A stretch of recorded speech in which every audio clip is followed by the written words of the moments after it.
பகுஜன் சமாஜ் கட்சியின் தேசிய தலைவர் மாயாவதி நாளை காலை 10 மணிக்கு சென்னைக்கு வரவுள்ளதாக தகவல் வெளியாகியுள்ளது. அதை அண்மை செய்தியாக பார்த்து வருகிறோம். பகுஜன் சமாஜ் கட்சியின் தேசிய தலைவர் மாயாவதி நாளை காலை 10 மணிக்கு சென்னை வரவுள்ளதாக தகவல் வெளியாகியுள்ளது.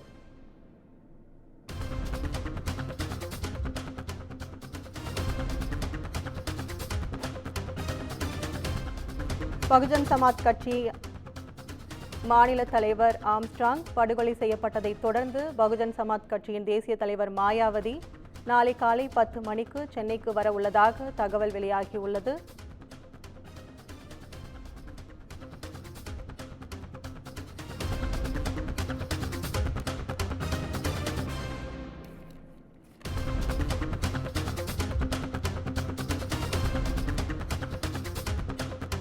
பகுஜன் சமாஜ் கட்சியின் தேசிய தலைவர் மாயாவதி நாளை காலை 10 மணிக்கு சென்னை வரவுள்ளதாக தகவல் வெளியாகியுள்ளது. படுகொலை செய்யப்பட்ட ஆம்ஸ்ட்ராங்கின் இறுதிச் சடங்கில் பங்கேற்க மாயாவதி நாளை சென்னை வரவுள்ளதாக தற்போது தகவல் வெளியாகியுள்ளது. அதை அண்மை செய்தியாக பார்த்து வருகிறோம்.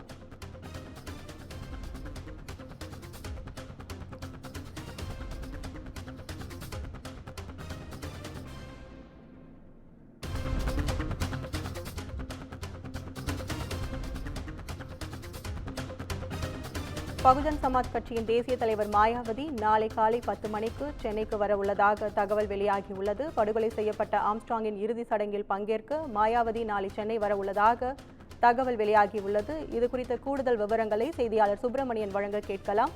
இது குறித்த கூடுதல் விவரங்களை சொல்லுங்க சுப்பிரமணியன். பகுஜன் சமாஜ் கட்சியுடைய மாநில தலைவர் ஆம்ஸ்ட்ராங் கொலை செய்யப்பட்டிருக்கிறார். அவருடைய உடல் பிரேத பரிசோதனைக்காக ராஜீவ்காந்தி அரசு மருத்துவமனையில் வைக்கப்பட்டிருக்கிறது. பிரேத பரிசோதனை நடந்து கொண்டிருக்கிறது. இந்த நிலையில் அவரது உடலுக்கு அஞ்சலி செலுத்துவதற்காக மாயாவதி இங்க வர இருப்பதாக தெரிவிக்கப்பட்டிருக்கிறது. குறிப்பாக தேசிய பகுஜன் சமாஜ் கட்சியுடைய தேசிய தலைவராக இருக்கக்கூடிய மாயாவதி நாளை சென்னை வருவதாக அக்கட்சியுடைய நிர்வாகிகள் தெரிவித்திருக்கிறார்கள். அவர் ஆம்ஸ்ட்ராங்குடைய உடலுக்கு நேரடியாக வந்து அஞ்சலி செலுத்த இருப்பதாகவும் கட்சி நிர்வாகிகள் தெரிவித்திருக்கிறார்கள். பகுஜன் சமாஜ் கட்சியுடைய அவசர மாநில செயற்குழு கூட்டம் ராஜீவ்காந்தி அரசு மருத்துவமனை வாசலிலே நடந்திருக்கிறது. மறியலில் ஈடுபட்டு இருக்கும் போது செயற்குழு கூட்டமும் அதே இடத்தில் நடந்திருக்கிறது. அப்போது இந்த ஆம்ஸ்ட்ராங் கொலை சம்பவம் தொடர்பாக பல்வேறு முக்கிய தீர்மானங்களையும் அவர்கள் தீர்மானத்தையும் முன்வைத்திருக்கிறார்கள். அதாவது ஆம்ஸ்ட்ராங் படுகொலை செய்யப்பட்ட வழக்கில் அரசியல் படுகொலையாக பார்க்க வேண்டும். அது மட்டுமல்லாமல் இந்த வழக்கினை சிபிஐக்கு மாற்ற வேண்டும் என்ற கோரிக்கையை அவர்கள் முன்வைத்திருக்கிறார்கள். அது மட்டுமல்லாமல் ஆம்ஸ்ட்ராங்குடைய உடலை அரசு மரியாதையுடன் அரசு பொது இடத்தில் அடக்கம் செய்வதற்கு இடம் ஒதுக்கி தர வேண்டும். இந்த வழக்கில் கைது செய்யப்பட்டவர்கள் உண்மையான குற்றவாளிகள் அல்ல. உண்மையான குற்றவாளிகளை காவல்துறையினர் கண்டுபிடித்து கைது செய்ய வேண்டும். அது மட்டுமல்லாமல் ஆம்ஸ்ட்ராங் கொலை வழக்கில் உளவுத்துறை தோல்வி அடைந்திருக்கிறது. எனவே உளவுத்துறை அதிகாரிகளை பணி நீக்கம் செய்ய வேண்டும் என்ற ஒரு கோரிக்கைகளை வலியுறுத்தி அவர்கள் ஆலோசனை கூட்டத்தை நடத்தியிருக்கிறார்கள். அது மட்டுமல்லாமல் அந்த கோரிக்கைகளை மையமாக வைத்தும் மறியல் போராட்டம் தொடர்ந்து கொண்டிருக்கிறது. கிட்டத்தட்ட 30 நிமிடங்களுக்கும் மேலாக அந்த மறியல் போராட்டம் நடந்து கொண்டிருக்கிறது. இதன் காரணமாக ராஜீவ்காந்தி அரசு மருத்துவமனை சாலை முழுவதுமாக போக்குவரத்து தடை செய்யப்பட்டிருக்கிறது. எந்த வாகனங்களும் அந்த சாலையில் செல்லப்படவில்லை.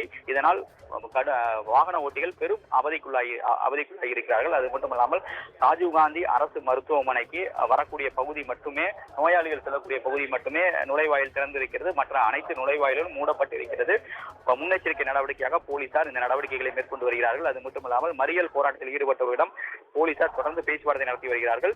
இணை ஆணையர் விஜயகுமார் தலைமையிலான போலீசார் பேச்சுவார்த்தையில் ஈடுபட்டு வருகிறார்கள். ஆனால் இதுவரை மறியல் போராட்டத்தை அவர்கள் கைவிடவில்லை. தொடர்ந்து போராட்டம் நடந்து கொண்டே இருக்கிறது. எங்களுடைய கோரிக்கை நிறைவேறும் வரை இந்த போராட்டம் தொடரும் என்ற ஒரு தகவலை தான் பகுஜன் சமாஜ் கட்சியுடைய நிர்வாகிகள் தெரிவித்திருக்கிறார்கள். நாளை பகுஜன் சமாஜ் கட்சியின் தேசிய தலைவர் மாயாவதி சென்னை வர உள்ள நிலையில் நாளைதான் உடல் நல்லடக்கம் நடைபெற உள்ளதா சுப்பிரமணியன்? பகுஜன் சமாஜ் கட்சியுடைய நிர்வாகிகள் இது தொடர்பாக தெரிவிக்கும் போது எங்களுடைய கோரிக்கை முதலில் நிறைவேறிய பிறகுதான் நாங்கள் ஆம்ஸ்ட்ராங்குடைய உடலை நாங்கள் பெறுவோம். அது மட்டுமல்லாமல் உடலை பெற்ற பிறகு பொது இடத்தில் அரசு பொது இடத்தில் அஞ்சலிக்கு வைக்க வேண்டும். அதன் பிறகு அரசு மரியாதையோடு உடல் அடக்கம் செய்யப்பட வேண்டும் என்ற கோரிக்கையை அவர்கள் முன்வைத்திருக்கிறார்கள். எனவே எங்களுடைய கோரிக்கை நிறைவேறும் முறை நாங்கள் உடலை வாங்க மாட்டோம் என்ற தகவலை அவர்கள் தெரிவித்திருக்கிறார்கள். அதன் காரணமாக உடலை இன்று பெறுவதற்கான வாய்ப்புகள் குறைவு என்றுதான் தெரிகிறது. அநேகமாக இன்று உடலை வாங்கவில்லை என்றால் நாளைதான் உடலை பெற்று அஞ்சலிக்காக வைப்பதற்கான வாய்ப்புகள் இருக்கிறது. ஆனாலும் காவல்துறையினர் தொடர்ந்து பேச்சுவார்த்தை நடத்தி கொண்டிருக்கிறார்கள். மறியல் போராட்டமும் இதுவரை கைவிடப்படவில்லை. உங்கள் விவரங்களுக்கு நன்றி சுப்பிரமணியன்.